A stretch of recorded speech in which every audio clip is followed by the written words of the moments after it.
E aqui, tá? Só para finalizar esse e passar para o resultado principal, é que dados N natural e X contido em R, não vazio, claro, não vazio, Cn de X, ó, quando eu escrevo assim, Cn de X, tá? Isso é o conjunto formado por cada função f, tal que f é de classe Cn em X. Ou seja, f possui todas as derivadas até a ordem n em X, ou seja, f é n vezes diferenciável no conjunto X, e a enésima derivada é uma função contínua em todos os pontos de X. Tá bom? Tá, então é esse conjunto aqui, Cn de X. Vocês veem muito na literatura. E C infinito de X,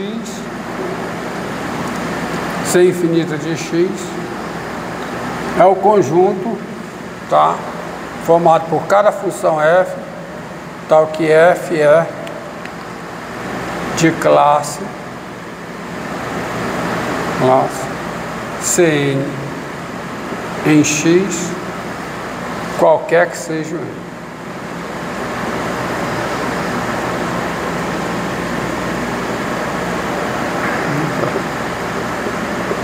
E é óbvio que para ser de classe Cn, basta que ela seja n vezes diferenciável, qualquer que seja o n.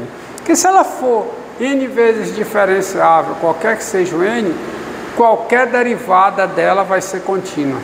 E aí, tá, você tem isso aí. Tá bom? Ok? Agora vamos como eu estabeleci a terminologia, e eu fiz questão de estabelecer ao máximo essa terminologia das funções de classe N. Por quê? Porque é uma coisa que vocês vão usar no cálculo 3, na análise, nas equações, chamadas funções de classe Cn. Então, uma função de classe Cn num conjunto, quando ela é n vezes diferenciável nesse conjunto, e a enésima derivada é contínua nesse conjunto. Essa definição faz sentido, principalmente porque eu acabei de dar um exemplo de uma função que é o quê? De uma função que é de classe, ela é diferenciável, tá certo? Ela é diferenciável, mas a derivada não é uma função contínua. E você pode também pegar no intervalo uma função que é de classe C1, mas a primeira derivada não é diferenciável. É só você pegar uma função que seja contínua nesse intervalo, que não seja diferenciável. Mas o fato dela ser contínua nesse intervalo, o teste da derivada primeira, o fato dela ser contínua nesse intervalo, o primeiro teorema fundamental do cálculo garante que ela tem uma primitiva. Então, a sua primitiva, ela tem uma primeira derivada. A derivada é essa função que é contínua, mas essa função contínua não é diferenciável. Então, você tem um exemplo daí de uma função que é de classe C1, mas a derivada não é diferenciável. Morre aí. A função é de classe C1, mas a derivada não é diferenciável. A derivada é contínua, mas não é diferenciável, tá? Então é só você pegar esse exemplo. Uma função que seja contínua, mas não seja diferenciável, e passa para a sua primitiva. Bom, certo. E aí vem o seguinte teorema, ou proposição.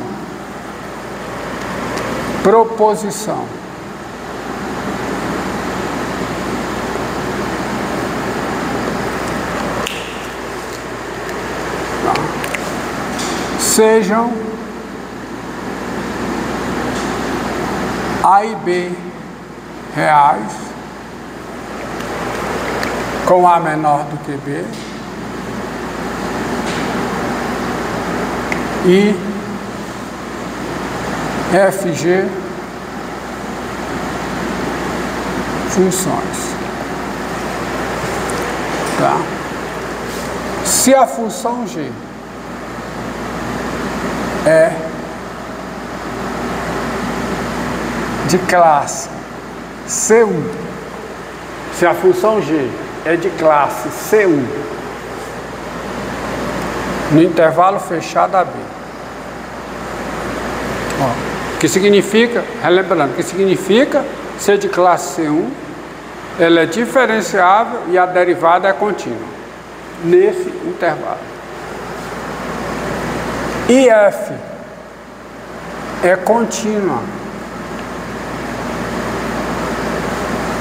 no intervalo G de AB, ou seja, na imagem do intervalo AB pela função F. Olha aqui, ó. G é uma função de classe C1, portanto ela é contínua, porque diferenciabilidade implica continuidade. Então a G é contínua. Se a G é contínua nesse intervalo, a imagem desse intervalo pela G é outro intervalo. E F é contínua aqui, então, primeira coisa que você tem é que a função, tá? É que a função F composta com G vezes G', ela é contínua em AB,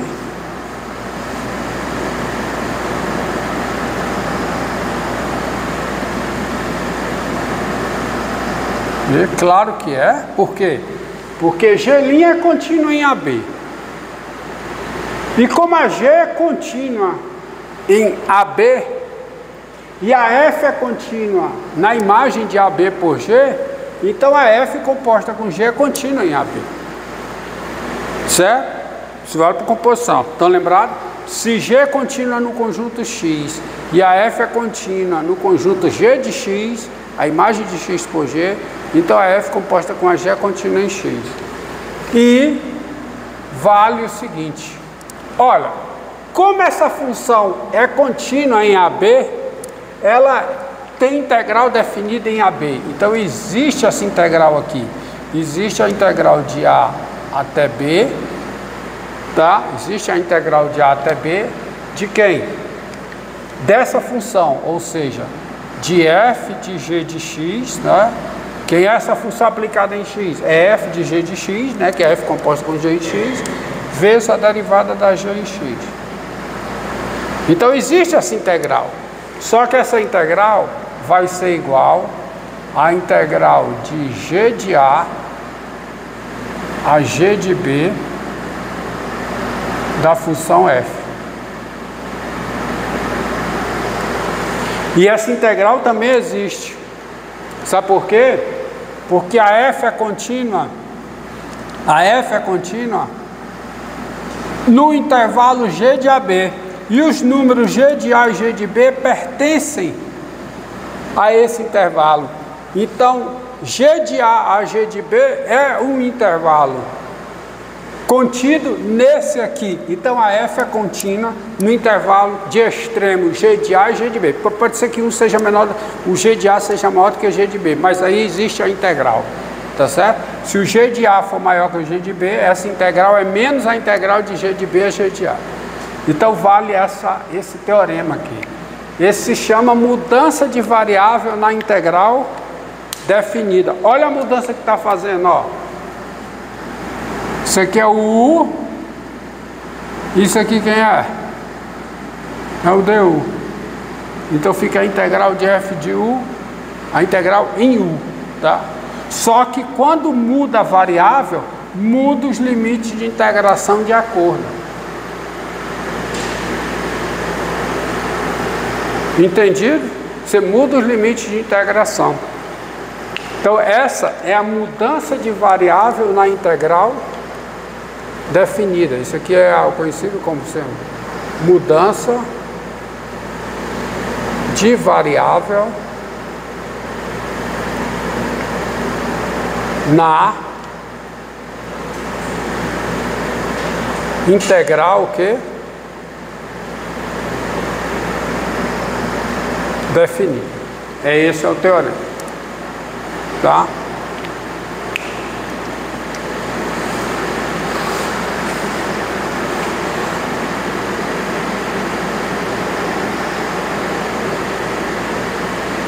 E a prova disso é simples.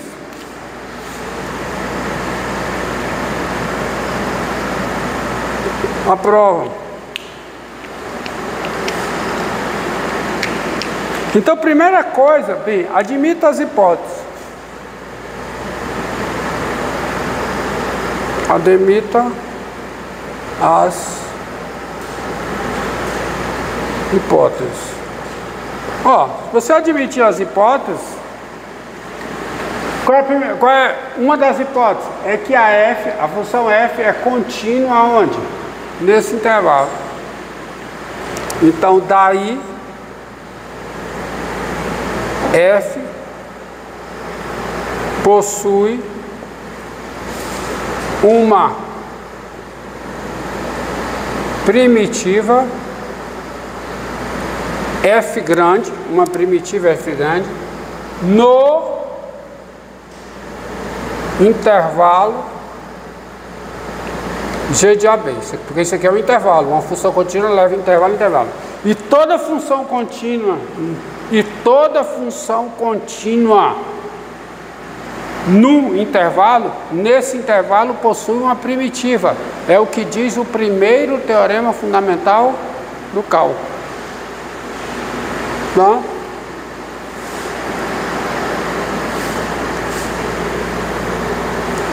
Logo, você vai ter o seguinte,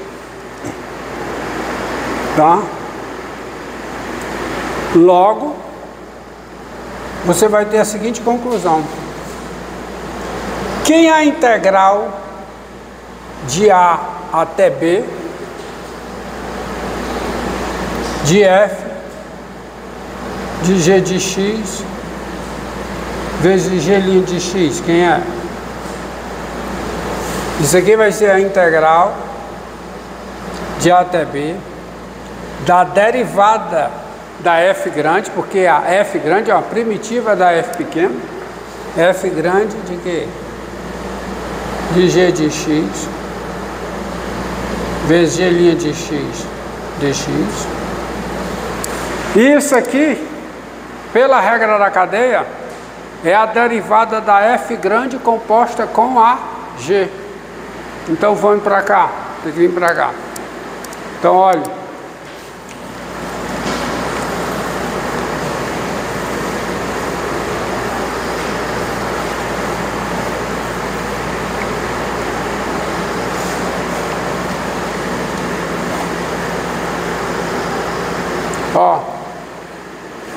olha aqui, ó. Quem é isso aqui? Quem é a derivada da f grande de x vezes g' de x dx. Isso aqui é igual a integral de A até B, tá? Da derivada da f composta com a g em x.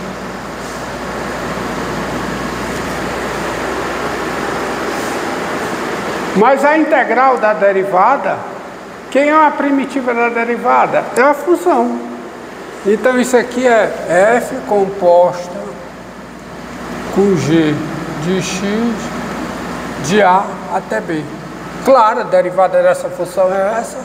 Ou seja, isso aqui é f de g de x. Isso aqui é f composta com g em B menos f composta com g em A. Ó, mas isso aí é f de g de B menos f de G de A. Mas quem é isso? É a integral de G de A a G de B da derivada. É ou não é? Ou seja, isso é a integral de G de A a G de B. Acabou a demonstração. Viu como é simples? Tá? Então veja, a primeira integral, a integral que eu resolvi hoje, que eu iniciei a aula, qual foi? Me diga aí, qual foi? Qual foi a integral? A integral de 0 a 1, de quem? X ao quadrado, sobre o quê? Raiz de 1 mais integral em x. Não é isso? Não foi essa integral? Foi essa integral. Então vamos aplicar a mudança de variável,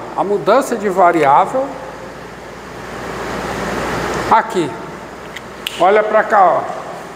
Olha, aqui, ó. Integral de A até B, de f de g de x, e g' de x dx, e a integral de g de A, g de B da f. Tá? Então mudou a variável, muda os limites de integração. Quando o x é A, quanto equivale o U? G de A. Quando o x é B, quanto equivale o U? G de B. Ok? Então tem que mudar. Se você não mudar, se você fizer a mudança de variável na integral definida e não mudar os limites de integração, você vai errar.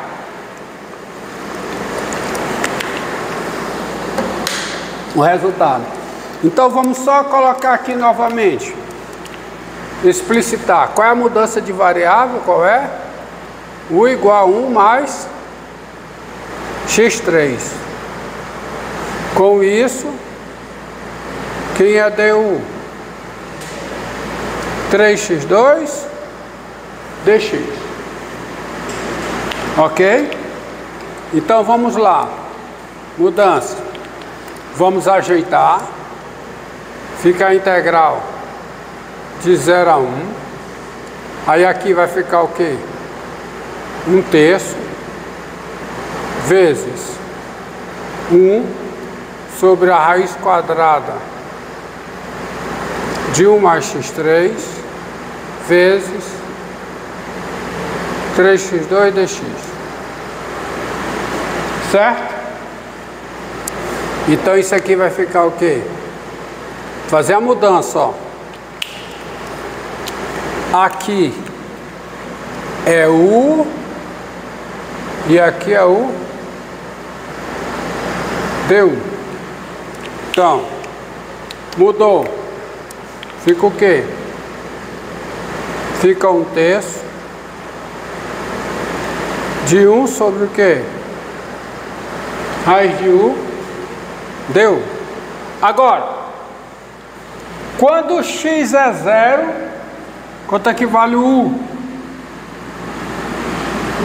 1. Quando x é 1, quanto equivale o U? 2. Precisa mudar os limites de integração. Tá? Isso aqui fica igual a quê? Portanto, a integral de 1 a 2 fica 1/3 de U elevado a menos 1/2, integral em U. Então fica a integral. Pronto. Então já, ó. Então isso aqui já sai para o resultado, né? Fica 1/3 de quem? De U elevado a 1/2. 1/3 de quê? De U elevado a 1/2 sobre quantos? sobre o meio, variando de quanto? De 1 a 2. De 1 a 2. Que dá o quê? 2/3 da raiz de U de 1 a 2. Então, isso aqui dá